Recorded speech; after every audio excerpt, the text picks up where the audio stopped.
السلام علیکم پاکستان، حمید نقیبی آپ کی خدمت میں حاضر ہے۔ ناظرین، ہم بار بار آپ کو یہ بتاتے رہے کہ ایل نینو اس سال بہت طاقتور ہو جائے گا، لیکن حیرت کی بات ہے کہ بہت سے لوگ اس کا مذاق اڑاتے رہے۔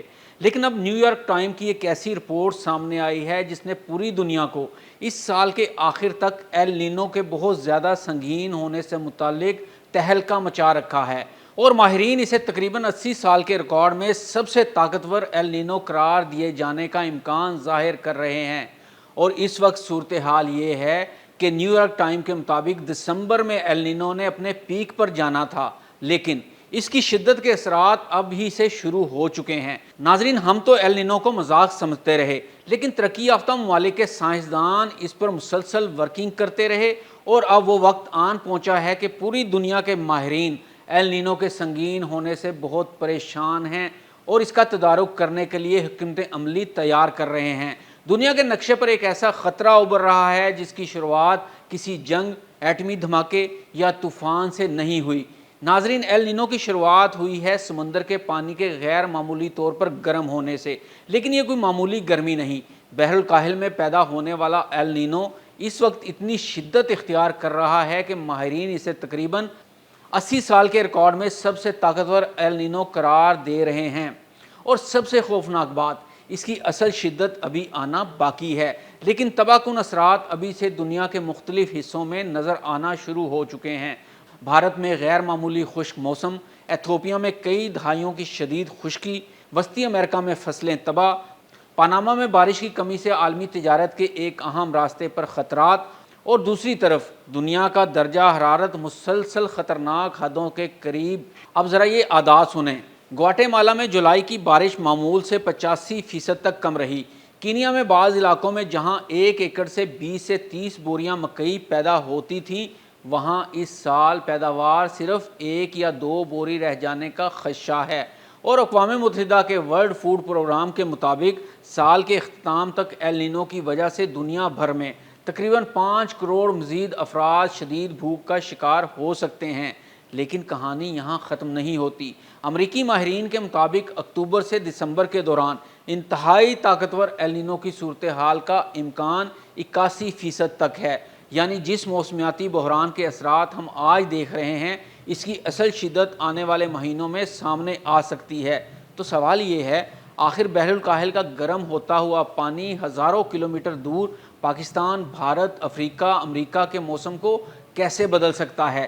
کیا یہ صرف ایک عارضی موسمیاتی واقعہ ہے، یا عالمی حدت کے دور میں ایک نئے خطرناک معمول کی شروعات ہے؟ اور سب سے بڑا سوال، اگر 2026 کا ایل نینو واقعی گزشتہ کئی دہائیوں کے طاقتور ترین ایل نینو میں تبدیل ہو گیا، تو 2027 میں دنیا کو کس قسم کی گرمی، خشک سالی، فصلوں کی تباہی اور غذائی بحران کا سامنا کرنا پڑ سکتا ہے؟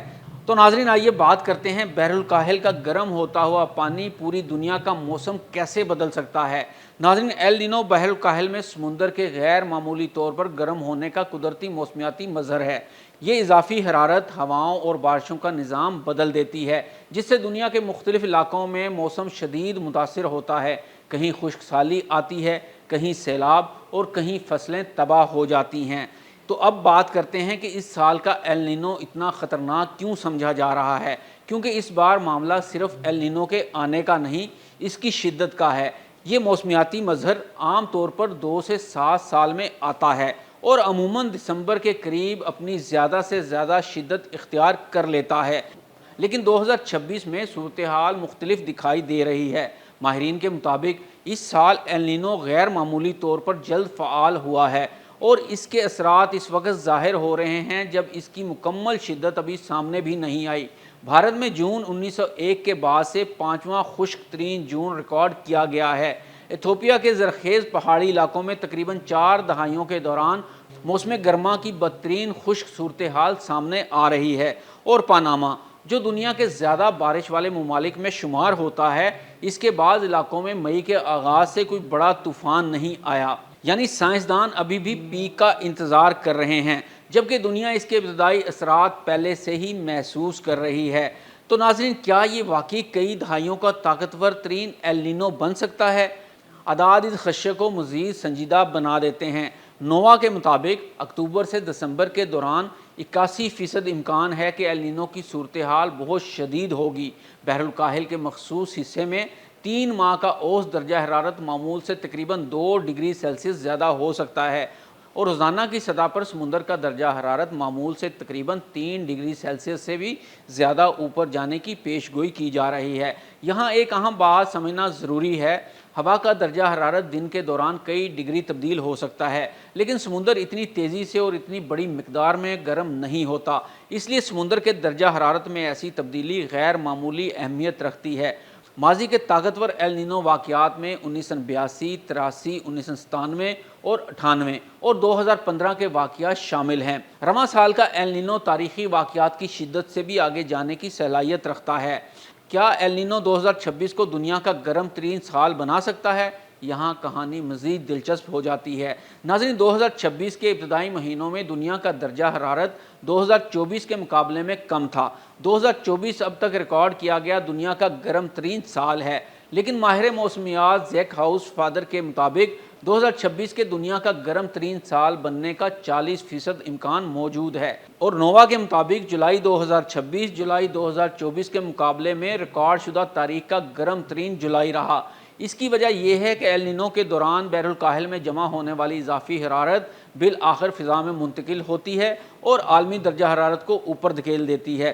یہاں پر یہ بات یاد رکھیں کہ 2024 میں ایل نینو اتنا زیادہ گرم نہیں تھا جتنا اب 2026 میں ہوا، اور اس کی واضح مثال آپ نے یورپ میں گرمی کی شدید لہر دیکھی، اور گرمی اتنی زیادہ پڑی کہ وہاں پر لوگوں کو ایئر کنڈیشن لگانا مشکل ہو گئے، اور لوگوں کو مختلف طریقوں سے اپنے آپ کو ٹھنڈا رکھنا پڑا۔ یعنی یہ وہاں پہ آپ کو پتہ ہے سڑکیں جو ہے وہاں پہ یہ تارکول تھی وہ پگھل گئی، اس طرح سے کہ اور بھی جو اشارے تھے ان کی لائٹ جو تھی وہ پگھلنا شروع ہو گئی۔ تو یہ اثرات تھے 2024 کے مقابلے میں 2026 جو تھا انتہائی گرم رہا۔ تو ناظرین، آئیے اب دیکھتے ہیں کہ پاکستان پر اس کے کیا اثرات مرتب ہوں گے۔ اگر دسمبر میں ایل نینو انتہائی مضبوط ہو جاتا ہے تو پاکستان میں اس کے اثرات بالخصوص اگلے مونسون اور بارشوں کے نظام کو متاثر کر سکتے ہیں۔ بارش معمول سے کم ہونے کی صورت میں پانی کی قلت، خشک سالی، زیر زمین پانی پر دباؤ اور بارانی علاقوں میں فصلوں کی پیداوار متاثر ہونے کا خطرہ بڑھ سکتا ہے، جبکہ شدید گرمی اور ہیٹ ویو کے امکانات بھی بڑھ سکتے ہیں۔ تاہم یہ لازمی نہیں کہ پورے پاکستان میں خشک سالی ہو، کیونکہ پاکستان کا موسم ایل نینو کے ساتھ ساتھ بحیرہ ہند، مونسون اور دیگر موسمی عوامل سے بھی متاثر ہوتا ہے۔ بحر الکاہل میں بڑھتی ہوئی یہ گرمی صرف ایک موسمیاتی خبر نہیں بلکہ دنیا کے لیے ایک سنجیدہ وارننگ ہے۔ اگر رواں سال ایل نینو اپنی متوقع شدت تک پہنچتا ہے تو اس کے اثرات 2027 میں گرمی، خشک سالی، پانی اور خوراک کے بحران کی صورت میں مزید نمایاں ہو سکتے ہیں، اور پاکستان کے لیے سب سے اہم سوال یہی ہے کہ آنے والا موسم ہمیں ریلیف دے گا یا ایک نئی موسمیاتی آزمائش پیدا کرے گا۔ ناظرین، ویڈیو بہت معلوماتی ہے، اس کو شیئر ضرور کیجیے گا، لائک کیجیے گا اور چینل کو سبسکرائب ضرور کیجیے گا۔ حمید نقیبی کو اجازت دیں، اللہ حافظ۔